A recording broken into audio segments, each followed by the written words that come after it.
Aydın aydın gönlüm, terlo çılgınım, yaktırmaz bulunum, ayyar kalerim,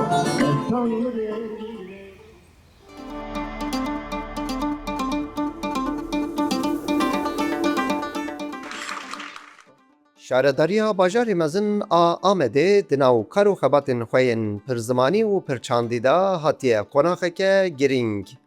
Şaredariyê bi bernameyeke perwerdeyê ku zimanên li Amedê tên axaftin hînî gelek kesan kir û rûniştinek ji bo mezûniyeta derçûyên xwe ku ev perwerde timam kiriye pêkanî. Dest pê bikin ama zimanê vî bajarê ku lê hatin axaftin ez bêjim li çanda vî bajarê tiştek zêde kirine me xwest li hemûyan ez bêjim xursa vekin sê zaravayên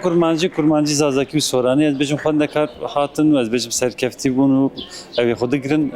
belgeyê xwe digirin her wiha jî ermenîkî û suryanîkî jî ez bêjim kursê me hebûn û melvê dawiya ez bêjim çend meha kursan niha ez bêjim bi sê zimana û çend sê zaravayan mirov li vê derê gîştine hevûtinê û ez bêjim helbest û stran û çîrokê xwe ji hevûtin de hewl didin bêjin.